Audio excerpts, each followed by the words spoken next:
Olá, eu sou Nicole Oliveira e hoje é o primeiro podcast do canal Seduc Pacajus. E hoje estou aqui com o diretor Odail das escolas. Alice Lopes e Naide Costa, bom dia. Bom dia. E hoje nós iremos falar sobre a campanha Faça Bonito, com um tema muito importantíssimo, né, Odail?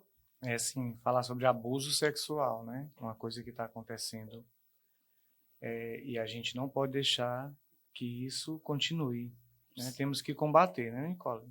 Sim, o abuso sexual é algo bem, assim, as pessoas acham que não acontece, acham que não é comum, mas a gente vai ver, né, os casos, algo que acontece frequentemente, não é algo, assim, raro, a gente pode se dizer, né? Vamos tentar dar uma boa contribuição aqui através de informações, né? Eu sou Odail, como eu já falei, sou diretor das escolas Alice Lopes, Naide Costa, sou formado em pedagogia, sou educador físico também, especialista em gestão escolar, educação infantil e ensino fundamental, docência do ensino superior, sou professor universitário também, e vou tentar aqui dar o meu melhor para que eu consiga realmente passar essas informações, deixar as pessoas informadas sobre esse assunto. Entendi. Olha, pelo visto, o senhor tem uma ampla área, assim, de conhecimento, né, de trabalho também. E o senhor, pelo visto, eu creio que o senhor gosta muito também de trabalhar com crianças, né, em público geral, mas também com crianças. Gosto sim, Nicole, por isso que eu estou como diretor. É um trabalho, né, árduo, não Uhum. é fácil, porque tem uma série de problemas que a gente tem que resolver diariamente, mas é gratificante também. Quando a gente vê o resultado, né, desse trabalho, quando a gente vê a criança lendo, quando a gente consegue disciplinar a criança, ajudar a família, ajudar a comunidade, aí a recompensa é aí. Já escutei, assim, muitos educadores falarem, né, que a maior recompensa deles nessa questão da educação, né, é sempre o retribuimento, né, geralmente a gente cria muito laço afetivo com os nossos diretores, professores, que faz uma mudança na nossa vida, né, de O alguma forma. retorno para mim é ver a evolução da Uhum. criança, da família, da comunidade. Se eu já tenho essa evolução, para mim o retorno já está garantido. Ai, que legal, que bom. E assim, eu imagino que o senhor, com tanto tempo de trabalho, né, assim, na questão da educação, ainda mais com crianças, o senhor já tenha presenciado algumas situações sobre abusos e tal, né? Eu trabalho entre educação e cultura, né, vai fazer 21 anos entre educação e cultura, né? Já estive em sala de aula, minha maior parte de tempo de trabalho foi em sala de aula, tanto como professor de artes, como educador físico. Hoje eu estou como diretor. E assim, a gente não presencia, né? A gente vai ouvindo os relatos, vai tendo conhecimento através da própria família, da própria criança, e a gente vai tentando resolver, passando isso para os órgãos responsáveis, né? Porque nós mesmos não podemos fazer nada. A única coisa que a gente pode fazer é a denúncia, é denunciar e orientar, através dessa forma com que nós estamos fazendo agora. Entendo.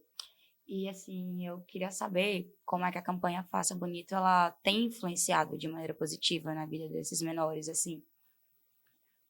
Tudo tem que ter um começo, né? E esse projeto do Faça Bonito, ele veio já para dar uma grande ênfase com relação a esse tema tão polêmico e tão prejudicial à vida da criança. Quando a gente fala sobre a questão do abuso sexual, eu trouxe até umas colas, viu, Nicole? Porque é muita coisa para a gente falar e para a gente ter. Eu não tenho um domínio total sobre isso. Como eu disse, eu vim ajudar no que eu conheço, né? Participei agora recentemente de digamos, uma formação da Rede Casa Amarela, mas é a Rede Aquarela. Vamos falar sobre a questão do abuso sexual. De que forma acontece, onde acontece, né? Nós temos a questão do abuso sexual institucional, é onde acontece nas empresas, no local de trabalho, certo? Temos o abuso sexual extrafamiliar, esse ocorre fora da família, com pessoas onde a criança desconhece, a criança não tem contato, e o abuso sexual intrafamiliar, é onde acontece realmente naquele contexto doméstico, onde são pessoas que fazem parte da família ou próximas à família, né? Entendo. E assim, ó, daí eu escutei dizer, né? Eu queria saber se o senhor confirma, se o senhor concorda com isso, que nesse tempo de pandemia, a questão dos abusos sexuais com crianças entre família aumentou significativamente. Eu andei dando uma analisada, né? Fui pesquisar algumas coisas, fui atrás de informações e aumentou. Além da violência, né? Foram duas coisas que aumentou muito. A violência contra a mulher, né? Que a gente não vai falar disso agora, porque o tema é outro, mas eu não posso também deixar de informar. A exploração sexual da criança teve um aumento muito grande, principalmente no intrafamiliar, né? Onde pessoas da família causou esse crime. O aumento foi muito grande. Se eu não me engano, foi a partir de 25% do intrafamiliar. Né? Não sei exatamente, mas é mais ou menos por aí o quantitativo de aumento. Sobre a questão, dando continuação do abuso sexual, falando aqui dos tipos de abuso sexual, né? Com relação ao contato físico, porque existem dois tipos de abuso, o de contato físico, Nicole, e o sem contato físico. Né? Eu vou falar um pouco sobre o abuso com contato físico. Sobre a questão das carícias nos órgãos genitais, né? Tentativa de relações sexuais, masturbação, penetração vaginal, anal ou com objetos e o sexo oral. Esses são os de contato físico. Sem contato físico é o assédio sexual, abuso sexual verbal, as cantadas obscenas, exibicionistas, né? A participação em fotos, vídeos, vídeos pornográficos, perdão, né? E o voyeurismo, certo? O voyeurismo, deixa eu explicar o que é o voyeurismo, é o brechar. Entendi, de tipo a criança tomando banho. Você espiar, tá olhando. certo? É o voyeurismo. Esse é um tipo de abuso também. Todos esses crimes, né, que o senhor citou aí, do abuso sexual, os tipos de abuso, com contato ou sem contato físico, realmente é algo que afeta muito a criança de alguma maneira, né? Só que eu já vi muitas pessoas desconsiderarem o abuso sexual sem contato físico, não considerarem ele como crime, entendeu? E eu queria saber o que o senhor acha disso, entendeu? Porque tem muitas pessoas realmente que não consideram assédio como fosse um crime, não consideram assédio como abuso. O senhor entende? Eu acho que a partir do momento que você parte para algo que incomoda o próximo, entendeu? Através do desejo sexual, através do não permitido, certo? Onde você não teve a permissão, eu acho que já se torna assim o assédio. Você tem que respeitar o próximo, respeitar a escolha do próximo, o corpo do próximo, até mesmo que já está dizendo é do próximo. Entendeu? Acho que o assédio parte a partir do momento que você já viola esses princípios do eu não querer, do eu não gostar, do eu não fazer. Entendeu? Entendi. Eu perguntei isso porque já vi alguns casos, presenciei alguns casos de pessoas, né, de crianças que passaram por essa situação em casa, né? E a pessoa fala, mas só assediou, não fez nada.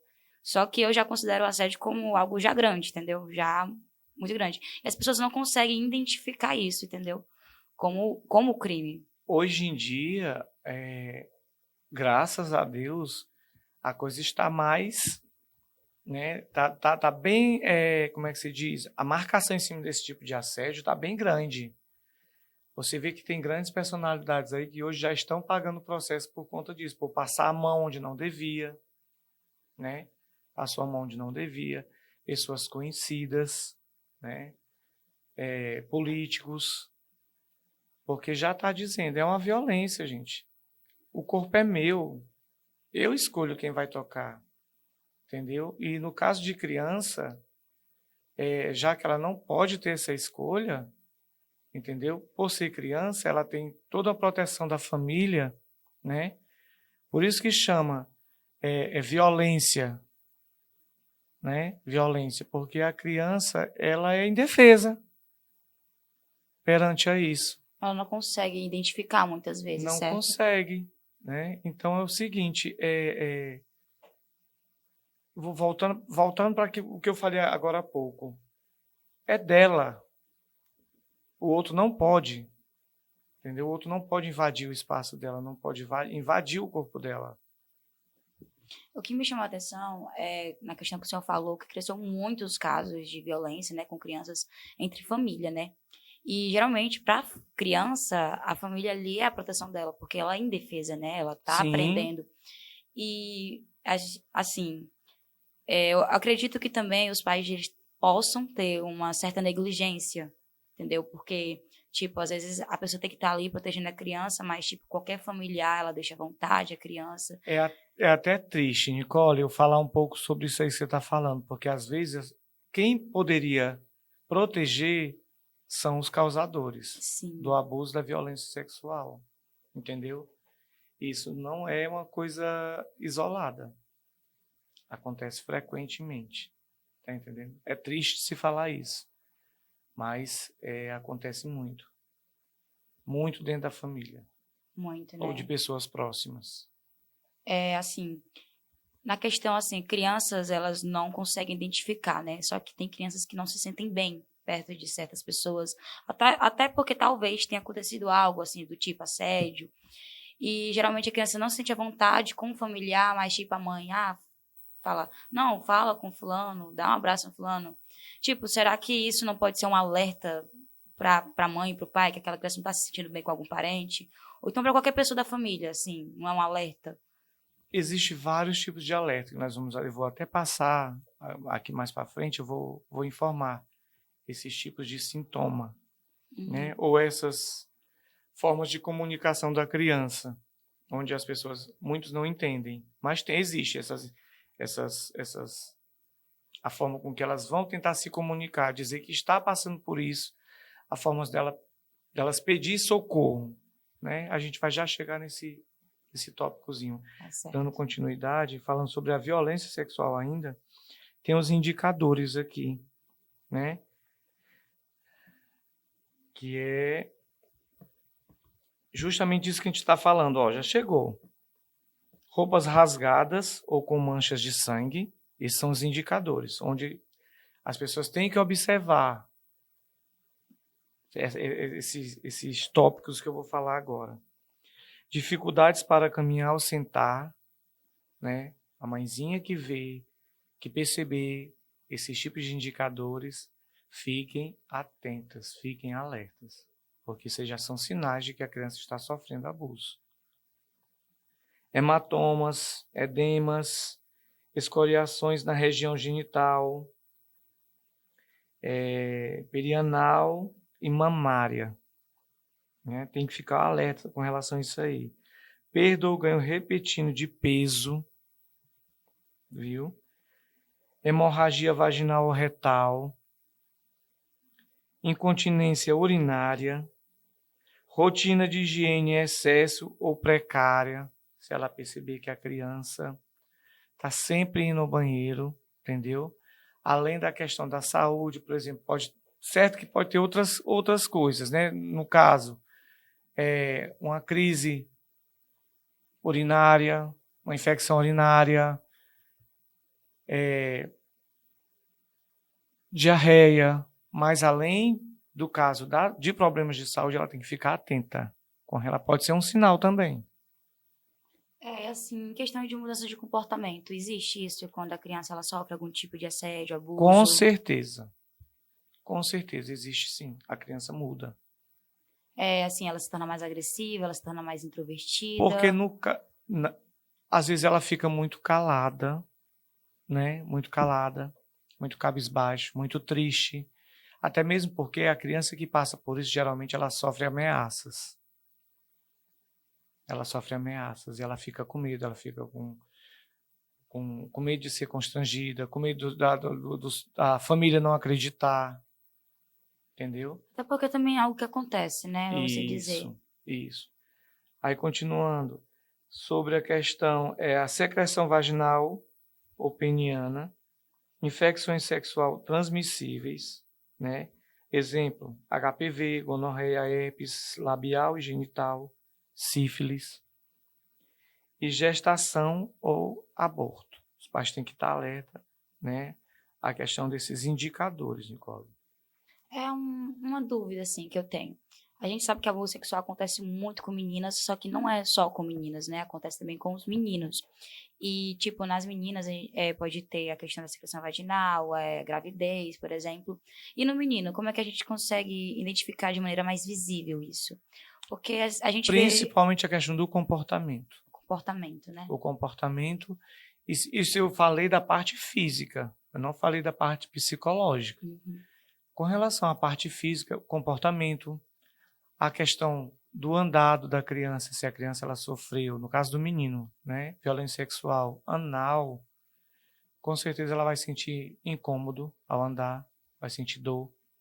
A questão das secreções, que aparecem tanto na região peniana, né, ou na anal, são essas observações que têm que ser feitas, viu? Aí, como eu falei dos indicadores da violência sexual da parte física, eu vou falar um pouco agora dos indicadores da parte psicológica e comportamental, tá?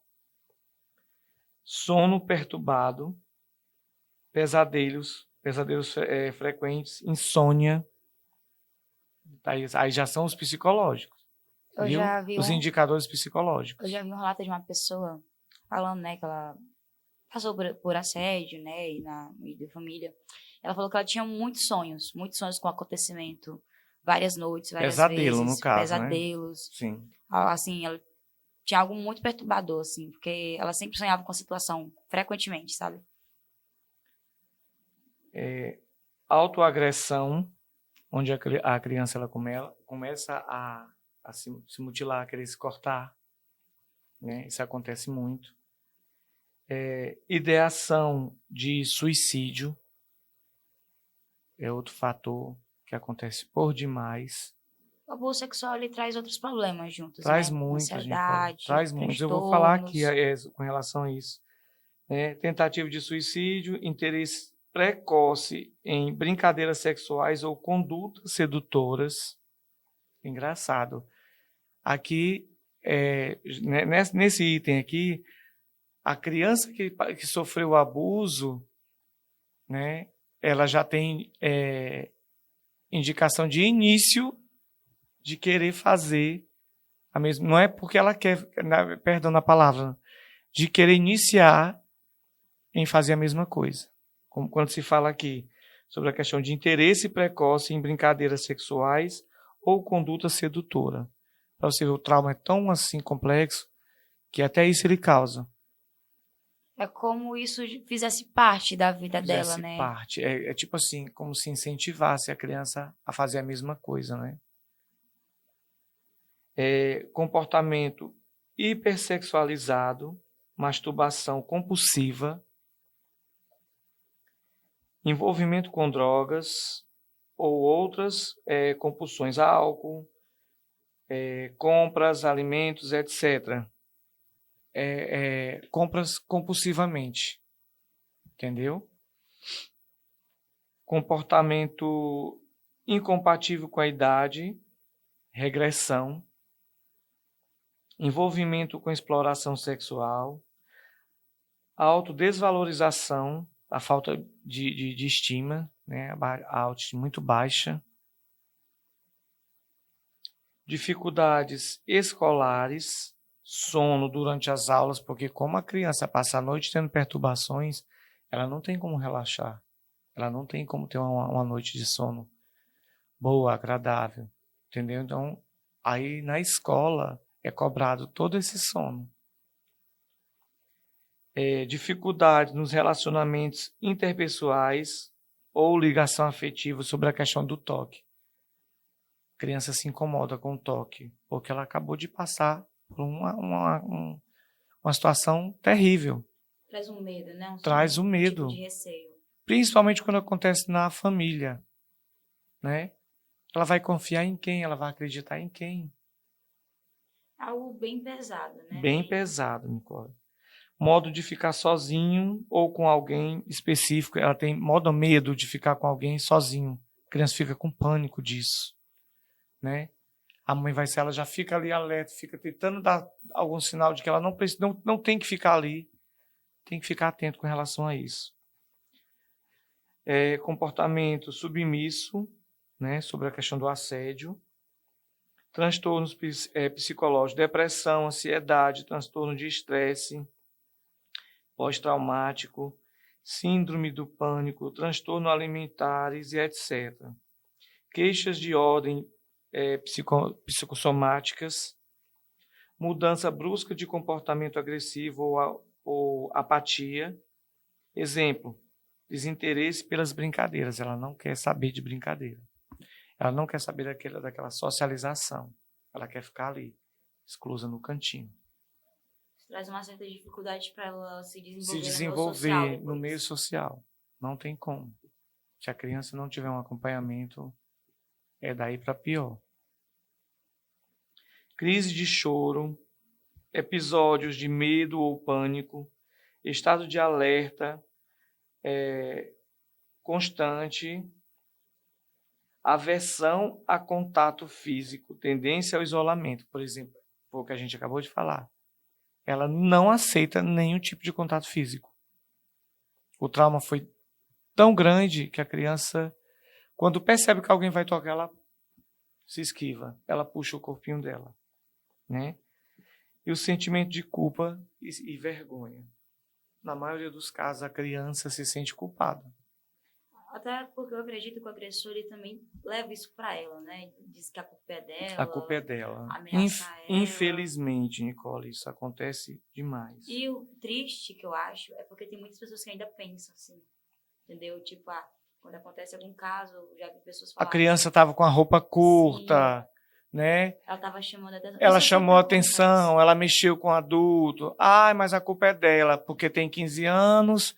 Tá entendendo? Geralmente acontecem esses comentários maldosos. Por isso que eu acredito que tem muita criança que ela tem um receio de contar também, porque ela sabe que vem esses comentários. Ela tem muito medo por conta disso, né? Do que vai acontecer depois. Se eu disser o que é que vai acontecer comigo, será que vão acreditar em mim? O que é que vão fazer? Será que eu sou a culpada? O que foi que eu fiz para me chamar a atenção dessa pessoa? Né? Ainda tem mais, viu, Nicole? Não parou. Os indicadores são muitos. Dificuldades nos relacionamentos interpessoais de ligação efetiva. E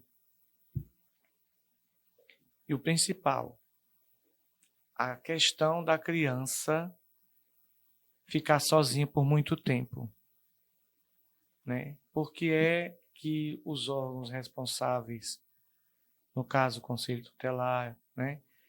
Eles, quando sabem de uma situação onde crianças menores passam o dia em casa, né, onde a mãe solteira no caso, ou entre outros casos, passa o dia no trabalho, eles se preocupam muito com isso. Né? E eles buscam essa mãe, procuram orientar, procuram saber o motivo dessa criança estar só. A principal preocupação é com relação a isso. Um assediador, quando ele tem uma informação dessa, é um prato cheio para ele. A primeira coisa que ele faz é tentar se aproximar da família, para que ele tenha acesso. Ele sabe que aquela criança está vulnerável. E às vezes até esse abusador, eu acredito que ele não chega assim de forma agressiva, né? Ele chega de forma pacífica para a família. Eles são muito maliciosos. Ganha confiança. Eles vêm com todo jeitinho.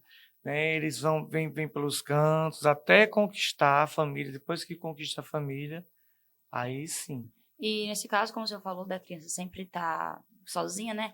Talvez, um exemplo, a mãe sai para trabalhar, deixa a criança com algum parente, algum vizinho, porque confia, né? Tá ali para olhar a criança. Portanto, é preciso você que deixa seu filho sozinho, que precisa trabalhar, a gente sabe que não está fácil hoje para manter uma criança, mas fiquem alertas, fiquem atentas com quem vocês vão deixar, né? E mesmo você tendo total confiança nessa pessoa, procurem ver essas observações, esses indicadores que nós informamos aqui. Eu, assim, no meu caso, eu acho muito interessante, porque a minha mãe, ela sempre teve uma conversa muito aberta comigo, desde criança. Eu lembro que aconteceu até um episódio que foi engraçado, assim. Com 3 anos, eu brincava muito com o tio meu. E eu, brincando com ele, eu falo assim, não, me solta. Minha mãe falou que não é pra deixar ninguém chegar perto de mim. O tio não fez nada comigo, mas como minha mãe tinha me alertado já sobre isso, eu sempre ficava na defensiva. E minha mãe, ela sempre teve essa conversa muito aberta, entendeu? De falar, poxa, se alguém fez isso com você, você me fala. Pode ser seu parente mais próximo, pode lhe ameaçar, não vai acontecer nada. É importante que você me conte. E isso foi desde sempre comigo, com minhas irmãs. A gente sempre tem esse cuidado muito grande. Só que a gente sabe também que não é em todos os casos que isso acontece também, né? Essa questão. Então, eu acho que essa conversa ampla, familiar, entre mãe, pai, filhos, deve ser um dos sinais para a criança conseguir, né, se Mas defender, você pelo menos sabe um que na pouco. maioria dos casos não é assim. Não é assim. As mães não têm esse tipo de conversa. E também tem a questão muito do, vamos dizer, tabu, né? Muitas não Às vezes não da conseguem da falar cultura, da cultura. da cultura da família.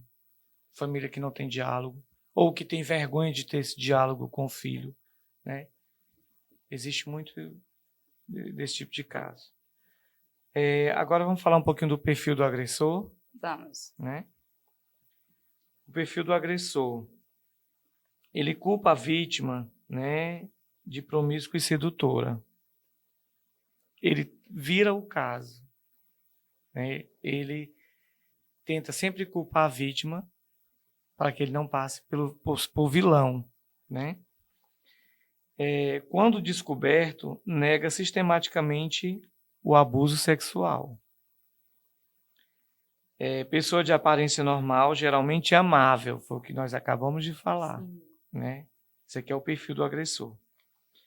Gosta de ficar com a vítima longe da vigilância de outros adultos.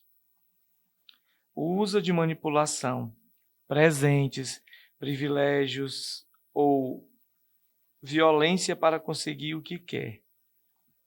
A gente escuta muito falar, né? O tio me deu bombom, o fulano me deu isso, fulano me deu aquilo. Fiquem alertas, mamães, com relação a esses presentes de terceiros. Porque já é uma maneira de conquistar a criança, a confiança dela, né? Ele passa... Olha essa informação, Nicole, ó. Somente 4% tem algum transtorno mental severo. 4%. Tá vendo? O povo diz assim, ele tem problema psicológico. Somente 4% tem transtorno mental severo. A maioria é membro da família ou conhecido. Apenas 10% tem o transtorno da pedofilia. Odair, mas todo abusador não é pedófilo? A gente vai ver isso aqui um pouquinho mais na frente. O pedófilo, ele só se torna criminoso se praticar o abuso sexual. Para você ver, olha que engraçado. Se ele não causou o abuso sexual, ele não é pedófilo, né? Ele é um agressor. O pedófilo se torna quando tem o contato carnal, né? Como diz aqui, com a prática do abuso. Entendi. Perigos da internet, Nicole. 30% dos adolescentes entre 14 e 15 anos, a maioria do sexo feminino, disseram que um adulto desconhecido tentou contato pela internet com colocações sexuais.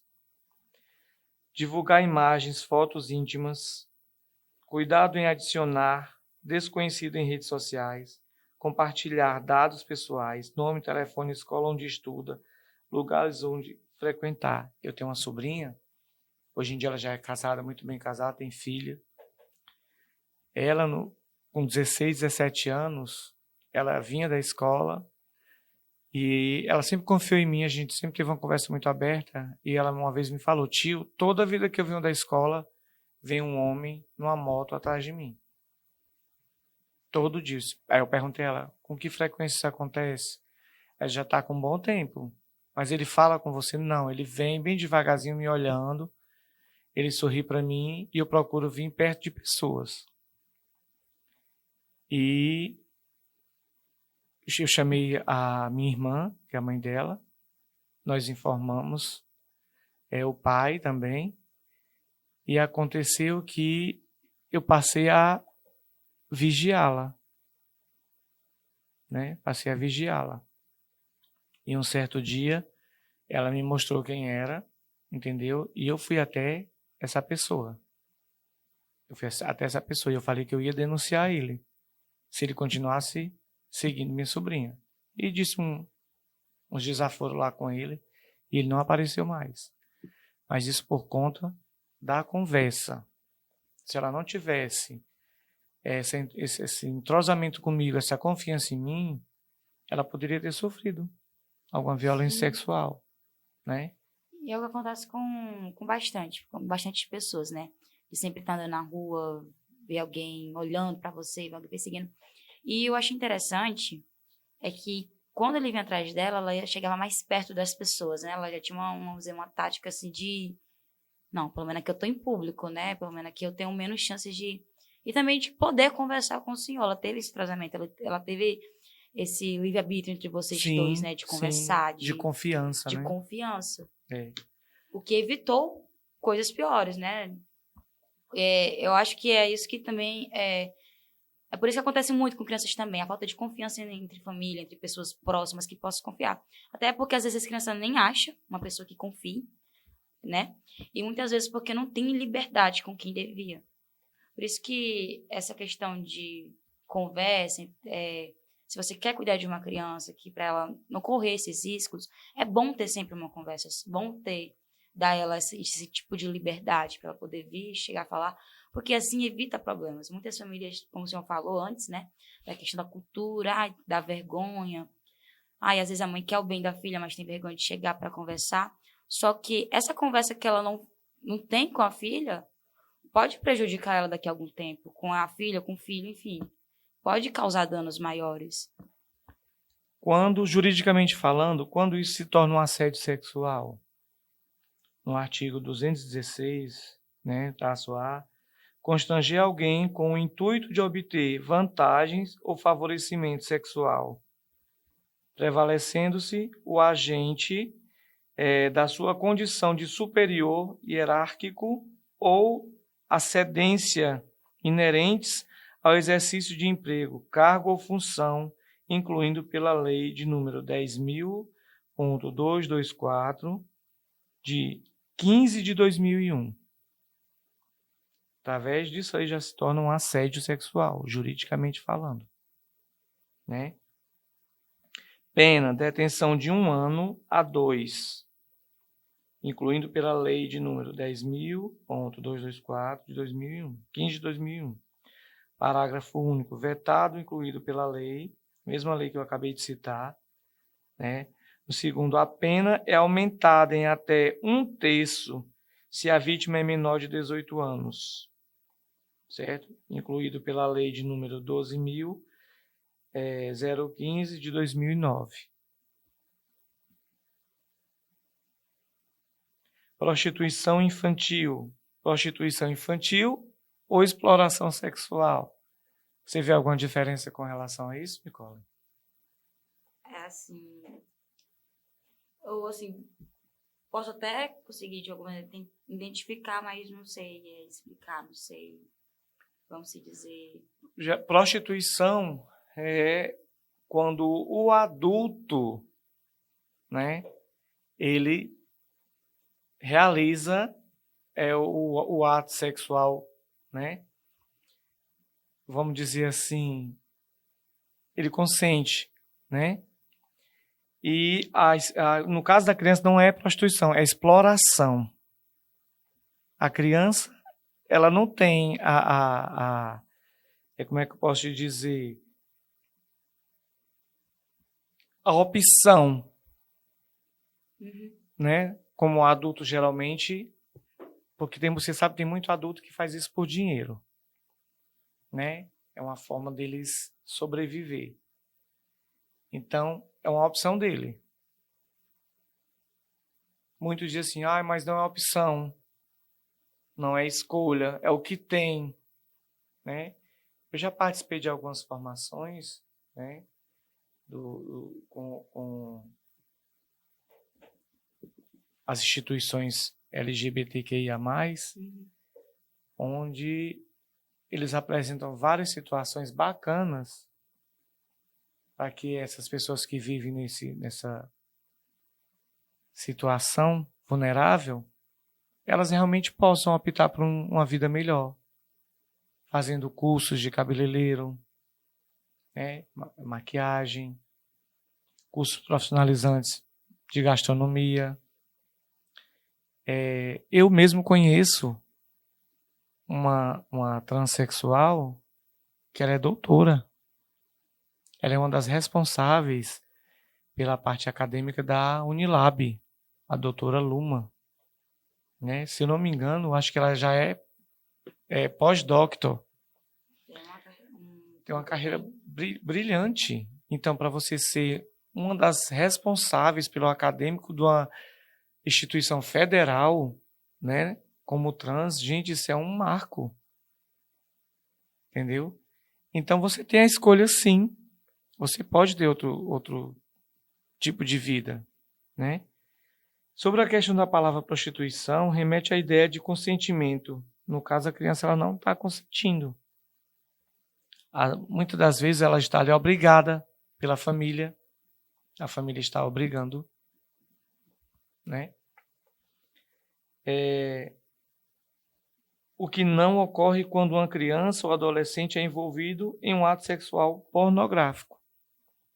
Essa é a diferença da prostituição e exploração sexual. Foi criança, não é prostituição infantil, é exploração sexual. Entendeu? Entendi. O tipo de exploração sexual: trocas sexuais, exploração sexual autônoma, exploração sexual agenciada, turismo com motivação sexual, tráfico para fim de exploração sexual e pornografia infanto-juvenil. Esses são os tipos de exploração sexual. Aí agora vamos falar sobre a questão do síndrome do segredo.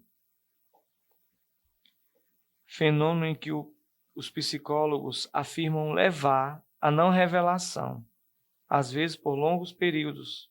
Ocorre por vários motivos que vão desde a culpa que a criança carrega por ter participado da interação abusiva, até o medo das consequências da revelação, como fatos desintegrador do núcleo familiar. Foi isso que a gente veio conversando desde o início, né? Sim.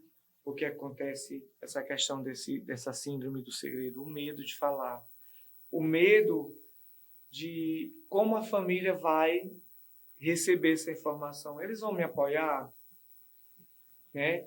Será que a tia da escola ela vai acreditar que o menino abusou de mim no banheiro? Né? De que forma o diretor vai prestar atenção? Ele vai me escutar?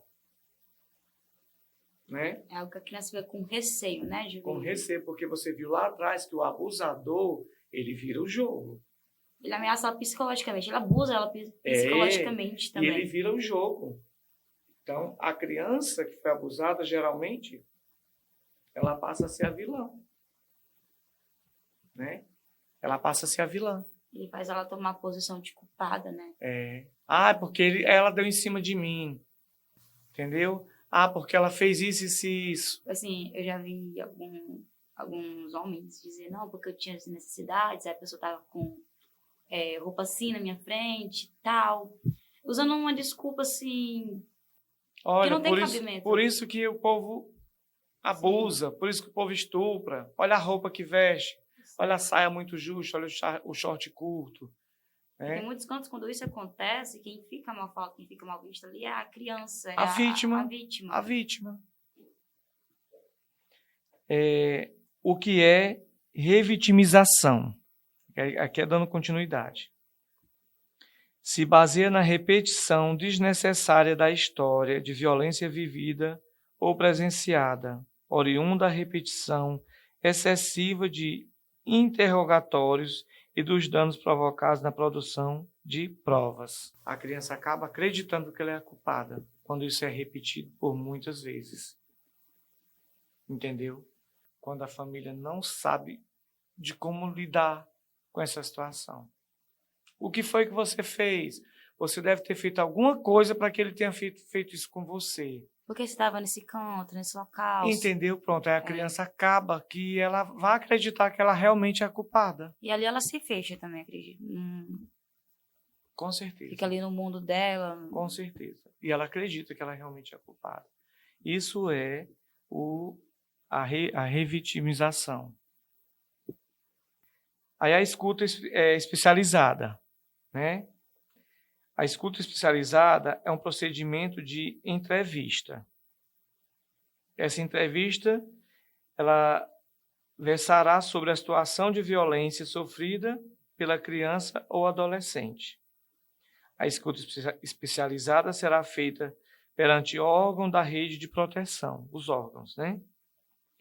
O objetivo dessa entrevista não é coletar provas de violência sexual sofrida, mas sim a proteção integral da vítima. Entretanto, se durante o relato forem narrados indícios da materialidade e da autoria do crime, o relator poderá ser usado como prova judicialmente. A criança vai para o conselho tutelar. Ela relata se realmente tiver indícios, né, ou provas, eles podem usar isso como provas e por serem prováveis testemunhas. Usar a favor dela, da criança. A favor da criança, sim. E o depoimento especial? Lá é a entrevista. Né? Lá não é um depoimento. Lá eles estão coletando prova, né, para ver de que forma vai ajudar a criança. E já no depoimento especial é o procedimento de oitiva de crianças ou adolescentes vítimas ou testemunhas de violência perante autoridades policial ou judiciária, né, da Lei 13.431/17 do artigo 8. O depoimento especial rege-se por protocolos e sempre que possível será realizado uma única vez em sede de produção antecipada de provas judicial garantida e ampla da defesa do investigado, na Lei 11.000, do artigo 1, inciso 1, Lei 13.000, do artigo 11, inciso 1º, da Lei 13.431/17. Certo? Isso aqui é sobre a questão do depoimento. Depoimento é nas partes judiciais, é polícia, entendeu? É perante a um juiz, a um promotor. Lá no caso, não. No caso, já é coleção de dados, né? Através de conselho tutelar, outro órgão responsável. E essa entrevista, como o senhor falou, né? Essa entrevista é mais pelo conselho tutelar, por esses tipos de órgãos. E já o depoimento especial é feito mais judiciário, né? Policial. Então, essa coleção de dados, ela pode ser levada para a questão judicial, ela né? Tem que ser levada. Ela tem que ser levada, né? Aí o que diz o ECA? Né? Você sabe o que é o ECA, né? Sei, Estatuto da Criança e Adolescente. Estatuto da Criança e do Adolescente. Artigo 4º. É dever da família, da comunidade, da sociedade em geral e do poder público assegurar com absoluta prioridade a efetivação dos direitos referentes à vida, à saúde, à alimentação, à educação, ao esporte, ao lazer, à profissionalização, à cultura, à dignidade, ao respeito, à liberdade e à convivência familiar e comunitária. Artigo 13. Os casos de suspeitas ou confirmação de castigo físico, de tratamento cruel ou degradante e de maus tratos contra criança ou adolescente serão obrigatoriamente comunicados ao Conselho Tutelar da respectiva localidade, sem prejuízo de outras providências legais. Isso aqui rege o ECA. Onde devemos notificar? Isso é um dever de todos? É um dever de todos. Nós temos que notificar isso. Seja você parente, seja você amigo, seja você um professor, seja você um colega. Ano retrasado, na igreja, né, eu trabalho com crianças, juntamente com minha mãe. E a gente resolveu fazer uma festa infantil, né, que a gente faz todos os anos, em outubro, uma festa grande, comemorando o Dia das Crianças. E eu dei ideia de fazer sobre o tema sobre abuso sexual, sobre conscientizar, né. No início, minha mãe ficou com um pouco de medo, né, porque é um tema polêmico, ser levado para a igreja, foi levado para os líderes maiores e tal. Só sei que o tema foi aceitado. E a gente fez essa festa e ela foi toda tematizada nisso, sabe? No que a igreja, já que é um lar espirituoso, de ter crianças, né? Como é que ela podia ajudar de alguma forma, porque a gente também somos cidadãos, entendeu? E a gente trabalhou tudo nisso, com músicas, com histórias. E eu acho que isso já foi uma participação cidadã, já foi conscientizando ali mães, pais, parentes, as crianças que ali estavam, sabe? Eu achei esse evento muito de grande importância, sabe? Nicole, quando você falou assim sobre a questão, são polêmicos, nós devemos ter cuidado com o que a gente fala, né? Eu estou falando isso aqui através da formação que eu tive, né, da Rede Aquarela, onde eu peguei esses dados.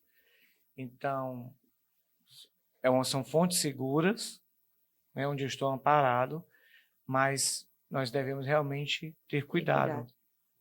Com certos comentários, com certas falas que a gente leva para dentro da igreja, leva para dentro da escola.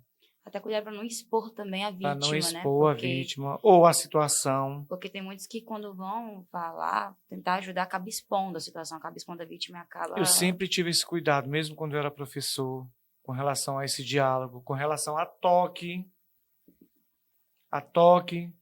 da criança, né? A gente procura não tocar na criança quando a gente vai conversar. Eu vou falar do caso da escola. As crianças são muito afetivas, geralmente gostam de vir abraçar e tudo. Quando me abraçam, não é porque eu não queira abraçar, mas eu tento ter um cuidado total de onde eu vou tocar no abraço quando as crianças vêm e me abraçam. Geralmente você toca no ombro ou atrás do ombro, nas costas. Ter um cuidado na parte do busto ao tocar, na parte do glúteo. Tem que ter todo esse cuidado. O profissional tem que estar alerta com relação a isso. Sim. Sobre a questão da notificação, né, de ser um dever de todos. Caso concreto.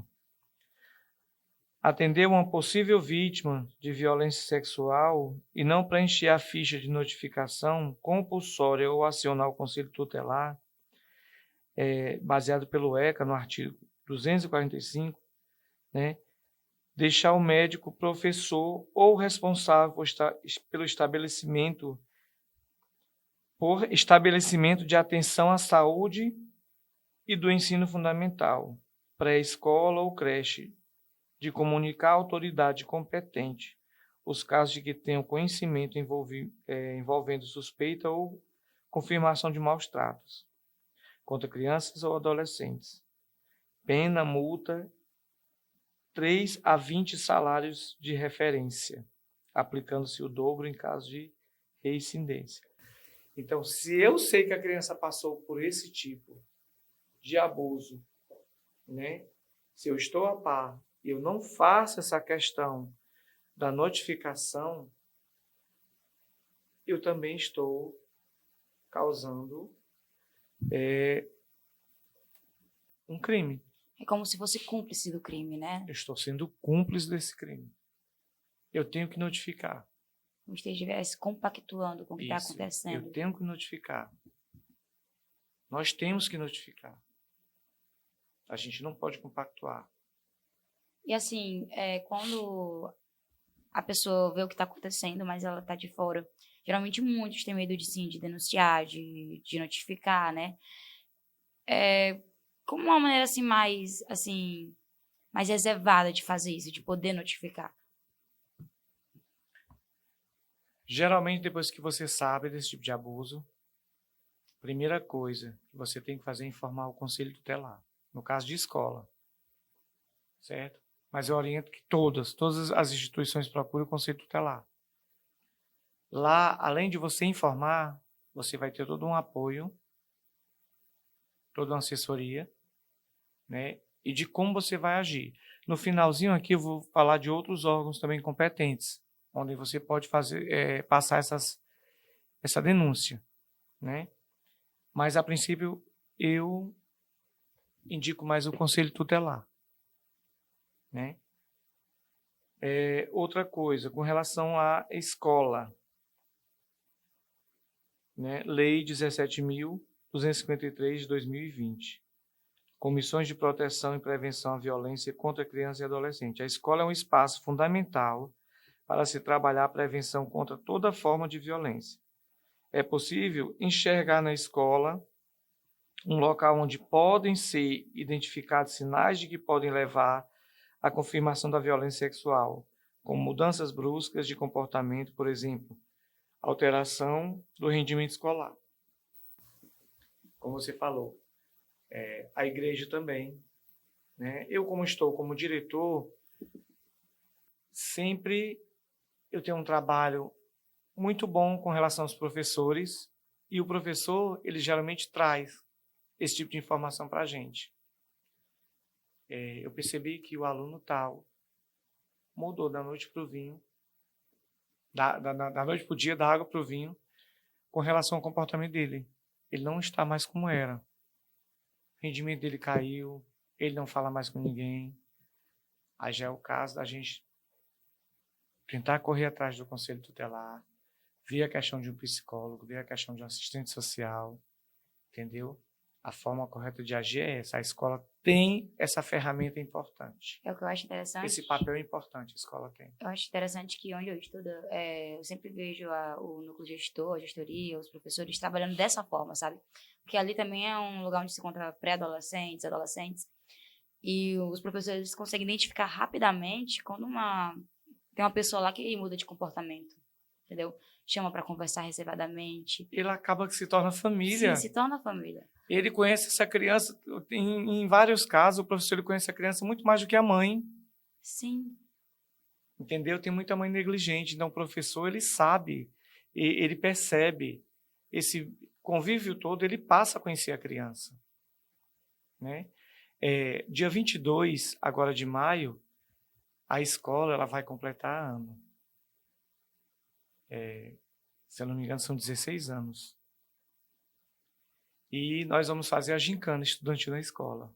E lá vai ser trabalhado alguns temas. Esses temas, essas palestras vão fazer parte da gincana. Sustentabilidade, dengue, né, exploração sexual infantil. Tudo isso vai ser trabalhado dentro da gincana, em festividade ao aniversário da escola. E a escola tem um papel fundamental com relação a isso.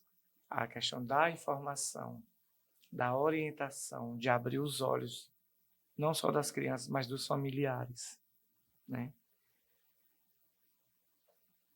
A escola é um espaço fundamental para se trabalhar a prevenção contra toda forma de violência. É possível enxergar na escola um local onde podem ser identificados sinais de que podem levar à confirmação da violência sexual, como mudanças bruscas e comportamentos, por exemplo, alteração do rendimento escolar, foi o que eu acabei de dizer. Né? É uma ferramenta muito importante a questão do acesso da criança à escola. A escola, ela é tão importante porque ela não está só na questão de alfabetizar, né? Não é só ler, escrever, calcular. Não. Sempre vem essas questões psicológicas, né? Essas violências.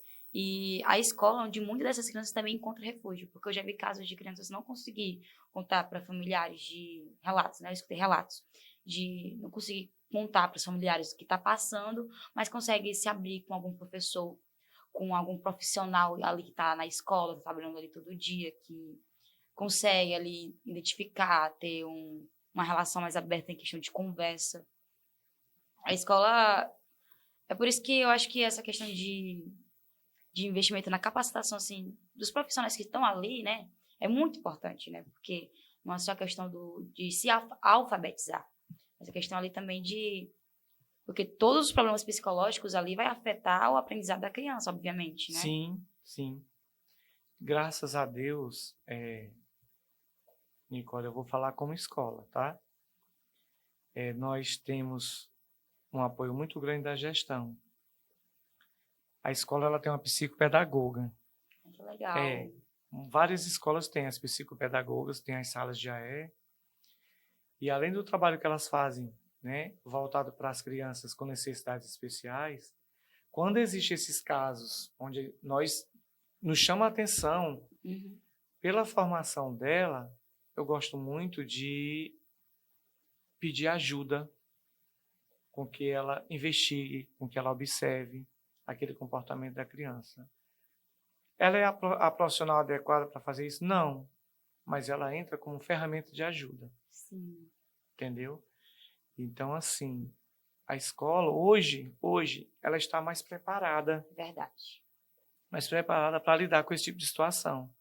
Né? Eu vejo dessa forma. Pelo menos aqui eu trabalho, nós estamos mais preparados. Né? Com meios, com mecanismos, né? De fácil acesso. Por exemplo, a psicopedagoga dentro da escola. A gente não via isso há alguns anos atrás. E a gestão está nos proporcionando isso, graças a Deus. Sim, sim. Né? Ali vai ser uma ferramenta de apoio, de ajuda. Ferramenta de apoio, de ajuda. Entendeu? A educação hoje de Pacajus, eu tenho muito apoio na Secretaria de Educação. O secretário de Educação ele é muito solícito a gente, né? Nos ajuda. Né? A equipe técnica da educação nos ajuda até em assuntos que não são da alçada deles, como diz no vocabulário popular, mas eles chegam junto, procuram ajudar, né? E eu agradeço demais esse apoio que eu tenho. Aí você me pergunta assim, mas Odair, vamos aqui por partes. Como é que a gente pode fazer essa denúncia ou pode tratar esse tipo de abuso? De que forma? Vamos assim por partes. Primeiro eu procuro quem? Você deve procurar a comissão de proteção, né? E prevenção à criança. Todo município tem o conselho, né? O conselho de proteção à criança e ao adolescente. Tem os conselhos tutelar. Logo depois do conselho tutelar, aí você busca a delegacia, né? Tudo isso com acompanhamento. Você vai para a comissão, da comissão ela vai lhe encaminhar para o conselho. Isso tudo eles acompanhando você. Já é uma rede de apoio bem maior, né? É uma rede de apoio, Aí o conselho lhe leva para a delegacia lhe encaminha para o CREAS. Entendeu? É onde você vai ter todo esse apoio. De fazer uma observação aqui. Temos que estar atento a essa informação. Caso a violência tenha ocorrido em até 72 horas, encaminhar a vítima ao hospital para a realização da profilaxia, né? É o exame para saber se realmente aconteceu o ato. Você tem até 72 horas para fazer isso. Mas, assim, se essa denúncia for levada e esse abuso não for cometido de forma, como o senhor disse no início, de forma de toque, né? Sim. Como é que, assim, que funciona?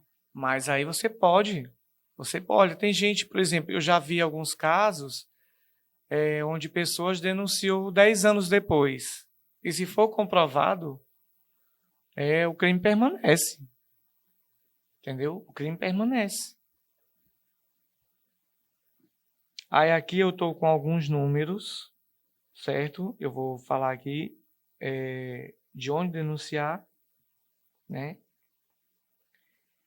o DSECA, certo? Que é o do número 3101-2044. O Conselho Tutelar da nossa cidade, né? Que depois eu vou pedir para o pessoal do estúdio deixar esses números gravados, certo? E o Disque 100, né? O Disque 100, para fazer essa denúncia. E tem também o número do WhatsApp do Disque 100. É o 61 99656 5008. Assim, só voltando aqui um pouquinho atrás do que o senhor falou, né? Sobre a questão de hoje as escolas dão um apoio maior a esses casos, né? Todas as escolas hoje têm essas campanhas, né? Esses alertas. Assim, a gente vê sendo isso trabalhado com crianças, sabe? De alertar elas, de elas falar também como é que elas se sentem, né? Falando sobre isso, delas também trazer o depoimento delas. Eu acho isso bem legal, bem interessante. Hoje eu tinha um olhar antes de trabalhar na educação. Depois que eu passei a trabalhar na educação, eu tive a formação de outro olhar. E hoje que eu estou como gestor, eu já tenho um olhar mais apurado, mais avançado. As perspectivas vão mudando, É incrível, né? De como a gente vai tendo propriedade dessas situações, depois que a gente realmente... Porque antes eu só tinha uma sala de aula. Hoje tem uma escola. A minha visão era ali, naquele campo fechado. Hoje, como gestor, eu não tenho só o olhar das crianças na escola, mas eu tenho um olhar sobre a questão da comunidade. Sim. Da comunidade. Mães já trouxeram relatos para mim, né, onde elas realmente precisavam de ajudas psicológicas, principalmente, que se fosse em outro momento eu não estaria preparado para absorver aquelas informações. E para reagir, né, também. Para reagir ou para ajudar. Entendeu? Então, assim, a escola, gente, ela é um mundo, ela abre, assim, possibilidades para a gente lidar com situações no cotidiano, né? Que uma pessoa que não tem acesso a isso, ela não tem como lidar com essa situação. Eu agradeço muito hoje eu estar na educação. Agradeço demais. A educação, ela me transformou. E eu procuro transformar o outro através da educação. E assim, eu quero fazer alguns agradecimentos antes de encerrar. Tá certo. Primeiramente, eu quero agradecer à Secretaria de Educação por essa oportunidade. Não sou técnico nessa parte, né? Mas eu procurei ler um pouco, né? Quero agradecer à equipe técnica da Secretaria de Educação. Quero agradecer ao prefeito pela oportunidade de eu estar onde eu estou hoje, a primeira-dama também. Quero agradecer à Rede Aquarela, né, por ter me dado a oportunidade de eu ter acesso a essas informações e eu estar transmitindo hoje aqui com você, né, para as pessoas aqui da nossa cidade, para as crianças, para as famílias. Eu quero agradecer à escola onde eu trabalho, que está me proporcionando também a realização desse trabalho, de fazer esse trabalho social lá dentro. Ontem foi até feita a festa das mães, deu quase 400 mães. Muita mãe, né? Muita mãe, o apoio, a participação, a parceria lá é muito grande. Eu espero que quando eu for apresentar esse tema, esse assunto na gincana, eu consiga combater esse tipo de violência. Eu tenho o apoio da família, eu consiga realizar um trabalho de parceria, né? Então eu agradeço ao Conselho Tutelar também, que está sempre com a gente. Ontem mesmo eu procurei eles, fui muito bem atendido, muito bem acolhido, né? E agradecer a você agradecer o pessoal do estúdio, né? Pela receptividade, pelo acolhimento. E é isso aí, espero vir outras vezes com outros temas. Eu que agradeço a sua presença, porque foi um assunto de grande produtividade, foi muito produtiva a nossa conversa hoje. Eu aprendi muito com o senhor hoje também. Que bom. E eu acredito que é se falando que a gente consegue combater, sabe? Sim, a informação. Sim, a informação. A informação é o carro-chefe. Sim. Então, pessoal, foi isso. Espero que tenham gostado. Quero agradecer ao Dayu mais uma vez e até a próxima.